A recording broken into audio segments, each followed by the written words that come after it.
안녕하세요. 자유교회 이진우 목사가 보내드리는 아침 묵상입니다. 오늘도 예수 그리스도의 향기를 내는 복된 하루가 되시길 바랍니다. 2월 23일 화요일 아침 묵상입니다. 오늘은 서로 사귀는 일과라는 제목으로 사도행전 2장 40절로 42절 말씀 세번역 성경으로 묵상합니다. 베드로는 이 밖에도 많은 말로 증언하고 잘못된 세대로부터 구원을 받으라고 그들에게 권하였다. 그의 말을 받아들인 사람들은 세례를 받았다. 이렇게 해서 그날 신도의 수가 약 3,000명이나 늘어났다. 그들은 사도들의 가르침에 몰두하며 서로 사귀는 일과 함께 음식 먹는 일과 기도에 힘썼다. 사순절 6번째 날입니다. 오늘도 예수 그리스도의 십자가 고난과 죽음을 기억하며 그리스도의 고난에 동참하는 마음으로 아침 묵상 시작합니다. 성령 강림 사건과 베드로의 설교로 마침내 인류 최초의 교회라 할 수 있는 예루살렘 교회가 탄생하게 되었습니다.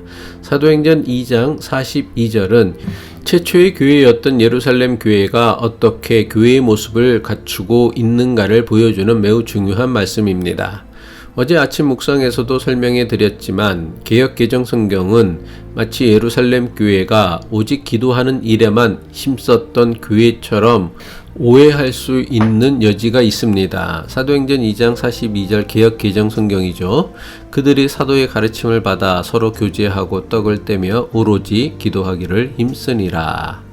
물론 기도하는 것이 매우 중요하기는 하지만 그렇다고 기도하는 일에만 힘쓰는 것이 교회의 전부는 아닙니다. 오로지 기도하기를 힘쓰니라 라는 개역 개정 성경의 번역은 사도행전 본래의 말씀을 심각하게 왜곡할 위험이 있습니다.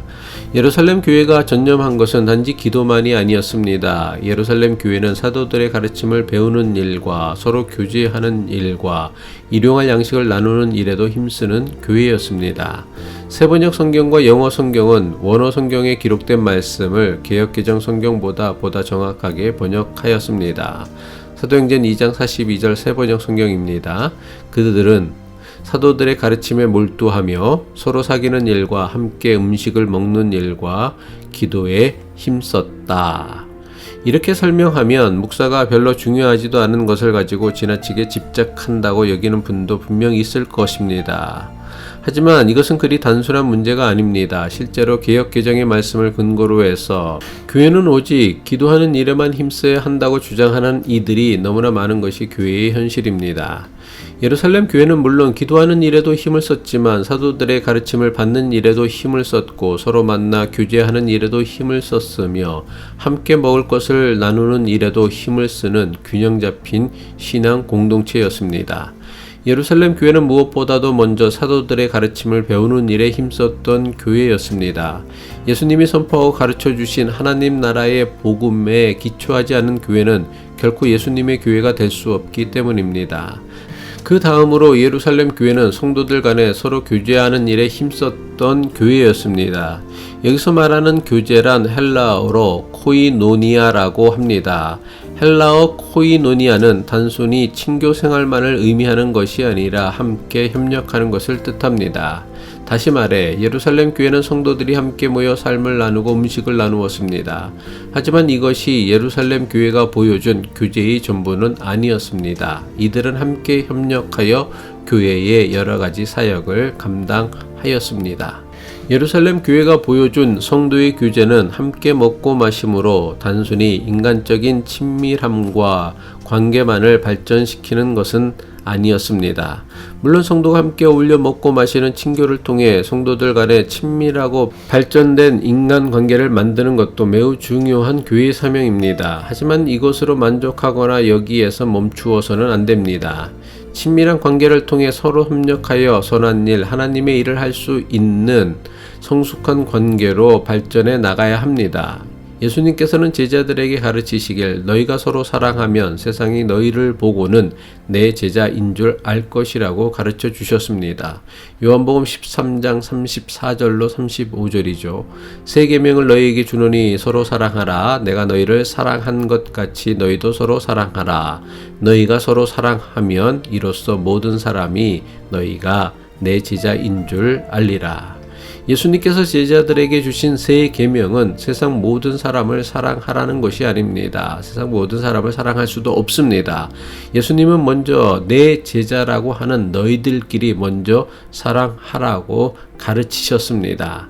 예수님은 제자들이 서로 사랑하는 모습을 통해 서로를 사랑하는 공동체가 어떤 것인지를 세상에 보여주라고 이렇게 가르치신 것입니다. 예수님께서 가르쳐 주신 대로 교회는 성도가 서로 사랑함으로 예수님을 따르는 제자임을 세상과 사람들에게 본이 되어 주어야 합니다.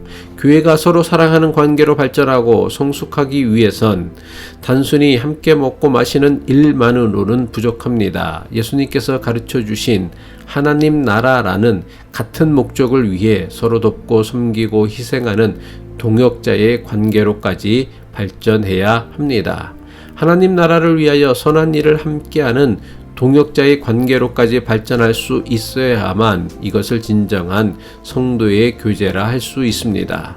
실제로 예루살렘 교회가 보여준 코이노니아는 단순히 저들이 함께 모여 먹고 마시는 것이 전부가 아니었습니다.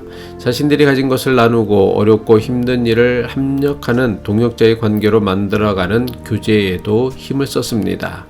하지만 여기에는 조심해야 할 것이 있습니다. 함께 먹고 마시는 것이 교제의 전부가 아닌 것처럼 반대로 사역이나 봉사가 교제의 전부가 되어서도 안 됩니다.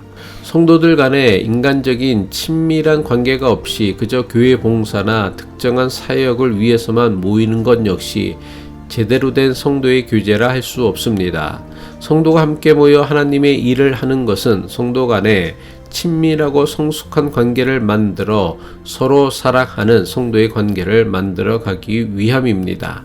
그런데 교회가 함께 교회 봉사나 일만 한다고 저절로 친밀한 인간관계가 만들어지지는 않습니다. 성도 간의 친밀한 인간관계가 없이 오로지 교회가 해야 할 봉사나 일을 위해서만 모인 관계는 오래가지 못하고 쉽게 지쳐버릴 가능성이 큽니다. 따라서 함께 먹고 마시며 삶을 나누는 경험을 통해 친밀한 관계를 만드는 것과 함께 교회 사역을 위해 협력할 때에 진정한 성도의 코이노니아가 이루어질 수 있습니다.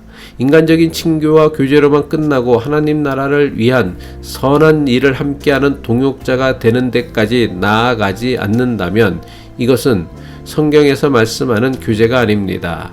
반대로 교회 사역이나 봉사에는 열심히 협력하지만 마음을 열고 서로를 알아가기 위해 진실한 친교를 나누지 않는다면 이것 또한 성경이 말씀하는 성도의 교제는 아닙니다.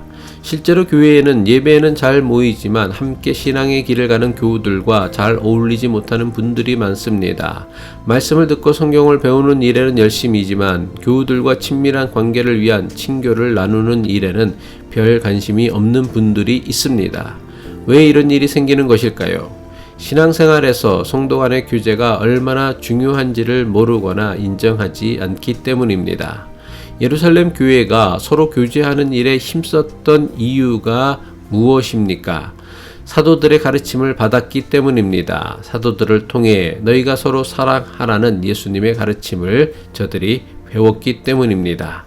예수님의 말씀 위에 교회가 바로 설 때 참된 예배가 회복되고 참된 교제가 회복되고 참된 기도가 회복되고 참된 사역이 회복될 것입니다. 기도하겠습니다.